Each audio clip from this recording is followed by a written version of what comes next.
DPS guide? Okay. Everybody likes to do damage, and don't pretend like you don't, because I know you're lying. Otherwise, why would you be playing an RPG with core mechanics such as leveling up, getting stronger, and looking fashionable as fuck? It's to do massive numbers on the other guys until their numbers are so small they match the PP size of anybody who doesn't commend at the end of a duty. The other members leaving too quickly is no excuse. How do you expect to move quick enough to avoid AoEs if you can't even move quick enough to tell your allies they're doing a great job and that their glamour is sexy? Is that uncharacteristically nice of me? Maybe, but it means I get to steal the LB3 from the only melee in the group. Welcome to a crap guide to Final Fantasy.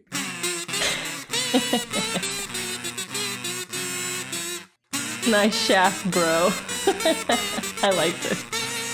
Today I'm going to be talking about every job. That's right. What, you thought only the DPS have to DPS? Boy, I could slap you with my overflowing glamour dresser. Damage is the name of the game in Final Fantasy XIV, and the entirety of the game is designed around everybody dealing it, including the tanks and the healers. If the DPS roles are contributing 60% of the damage, tanks and healers are the ones who fill in the other 40. So if you don't contribute, you belong in the garbage chute. So don't get so hung up on the role names. Everybody is a DPS. What I mean specifically is that 1, not only is FF14 a cooperative game, which means anytime you waste is not only yours, but also anybody else in your party as well. And 2, every combat feature in FF14 is designed with dealing damage in mind. Healers and tanks get skills that actively promote doing more DPS. Hell, Sage is a healer whose skills actively benefit from doing DPS. And most importantly of all, Enrage. Enrage is what happens when you overstay your welcome in a dungeon or boss arena and the residents have run out of things to talk about and are just really ready for you to leave so they can finally go poop without being worried that you're gonna steal all their old DreamWorks DVDs. That is to say, you're either forcefully kicked out or alternatively they instantly murder you. How do you prevent this from happening? You murder them first, of course, and then you pop in a copy of Shrek 2 so you can watch the castle siege again. And guess what? The later and later in the game you get, the more and more frequent enrages start to appear. And they'll have more and more health too, so if somebody decides they just don't feel like they want to cooperate in this team game they decided to play, and now the boss has 1/8 of its health left and is about to destroy the entire universe, Princess Fiona isn't going to be the only one who will need a hero. Hopefully it's been drilled into your head now that we were talking about is Shrek essential, today. not What just are for the the jobs odds? with the title sticker, but also anyone in a fancy robe or edgy trench coat as well. Now that you know that, how does one go about dealing max deeps? The first most basic thing is to do your combos. Deeps. Press a button. See another button light up? Press that one. Congratulations, you have successfully completed a combo. And doing so will reap a myriad of benefits, from putting damage over time on your target, gaining mana, doing your taxes, or any variety of other additional effects. But mostly, it all achieves the same goal of dealing more damage. Secondly, you want to press these skills that the game labels as abilities and the community calls off-global cooldowns, or OGCDs for short. More like OGCDs nuts! I personally call them free damage buttons. They cost you nothing, and there's literally no reason not to press them while your normal cooldown is rolling. But this one has a long cooldown. What if I need it later? No, it doesn't. Shut up. The cooldowns in this game are so short you might as well press them, because by the time you need them again, whoop, they're back up. Not to mention, many jobs require you to press those free damage buttons to unlock even spankier damage buttons. So use your goddamn free damage buttons.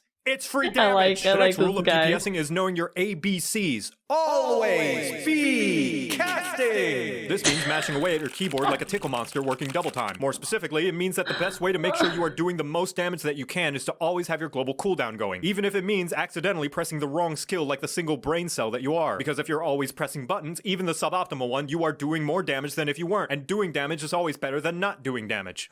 Yes, even Skaith. Here's a live example with my 2 subjects, Jan and Chloe. They both deal 1 million damage and suddenly the boss flies out of melee range. Jan sits there waiting patiently for the boss to return before she can start doing 1,000,000 damage again. Meanwhile, Chloe's pressing the deal 1 damage at a range button the entire time they're waiting. I ask you, puny viewer, which person is dealing more damage right now? I do that it's too! only 1 damage. Who's dealing more damage? Sometimes. If any fight is going to get so close that Who is dealing more damage? Sure, it might not look like much, but And it's then I going to have matter my when they jump fight the attack boss on my that has mouse 3,000,002 to move health forward and they at wipe it. all because the other DPS decided they don't want to press buttons. It's such little DPS, it won't make a difference. Sure, Jan. Now, one of the best things you should do to improve your damage in Final Fantasy XIV is this. It's really simple. I want you to lean Talking in. to It's a super J2K simple thing. in my Here, chat. come close. I'm gonna say the thing. Are you ready? Okay, here it goes. Read your tooltips! The little block of text that literally tells you what your skills do. Honestly, you would be surprised how many people queue into an expert dungeon and never realize they have a skill that can attack multiple targets. Even all the things I tell you in this video, the combos, the range attacks, the AoE damage skills, the free damage buttons. The best way to know what your job is capable of is by reading your job skill tooltips yourself. So you better read your goddamn tooltips, because if I see another player not knowing about their AoE combo and a mob pull at level 80, I'm gonna grab the nearest aetherite and bash you so hard you're gonna be teleported to the final resting place of every ERPer's used undergarments. With all that out of the way, you'd think I'd covered everything you need to do to be an ultimate clearing badass, right? Unfortunately not, waffle face, because the final responsibility every single role in Final Fantasy XIV shares is not dying. Oh sure, the healers help, but most of the time your own survival is on you and only you. And that means making sure you do the fight mechanics and don't take avoidable damage like it's got the cheese touch. Oh, I'm sorry, are you in the middle of your cast? You wanna try and hit that purple parse like the big man you are? That's too damn bad! Each time you take damage that is avoidable, it means the healer has to heal you and they're dealing less damage. And on top of that, you get this cheese puff called a vulnerability stack. For each stack you have, you take more and more damage until you get one shot when the enemy farts in your general direction. All this to say, if you don't avoid enemy damage, you will not only make the healer do less DPS, but you're also likely going to die, which means 0 DPS. And if you still think that's not a big deal and the healers can just res you, each time you die you get a dunce cap of shame that reduces your DPS even more for about as long as a red light in Philadelphia. So you better stay alive or else I'm gonna raise you so I can rescue you into an AoE and kill you myself. To recap, everybody's DPS matters. Press your free damage buttons. Always be casting. Read your tooltips. Stay alive. But even if you keep all those things in mind, the #1 rule to improve your DPS performance is to practice. Striking dummies are all over the goddamn place, out in the overworld, and even in the yards of some random people's houses in the residential districts. So if you see one, there's no shame in whacking it a few times like you're auditioning to be a dominatrix. I'm sure the neighbors won't mind. Practice makes perfect, and even all the foresight in the world will not fully translate into the doing. So go and do that doing so that one day you too can do the do and make everybody else look like doo-doo because of how good your doing skills are. And with how much doing you'll be doing, maybe someday you too can clear an ultimate and get a shiny-ass weapon of your own to show off to people AFKing at the Limsa Aetheryte Plaza. Just know the difference between an amateur and a master is that a master has failed way more times. By the way, get ready for a party wipe. Wait, what?